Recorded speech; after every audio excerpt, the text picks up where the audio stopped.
Hi all, இந்த வீடியோவில் கொல்லிமலையில் ஃபேமஸாக இருக்கிற அந்த முடக்கத்தான் சூப்பை பற்றி பார்க்கலாம். அது எப்படி பண்ணுறதுங்கிறத இந்த பாட்டி சொல்லுவாங்க. சூப்பர் மோனிகா சூப்பு சூப்பு வல்லாரக்கீரை, புதினக்கீரை, ஆடத்தோடை, சீரகம், பூண்டு, மிளகு, சிறுவங்காயம், இஞ்சி, கொத்தமல்லி தூள், கிழங்கு இதெல்லாம் போட்டு செய்வீங்களா? இதெல்லாம் போட்டு நாங்கள் செய்கிறோம்.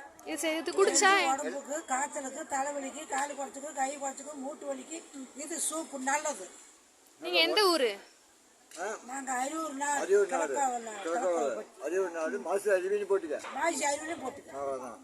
கொல்லிமலையா? கொல்லிமலை. கொல்லிமலை பழங்குடியினர். சரி, ஹாய் சொல்லிருங்க. பாய் பாய். பாய் பாய் பாய். ஒரு தடவை அதை ஓப்பன் பண்ணி காட்டிடுங்க. பல்வெளி பட்டம் சொத்த பள்ளி பட்டம் வாங்கிக்காங்க. ஒழுங்கா போயிருங்க தள்ளி.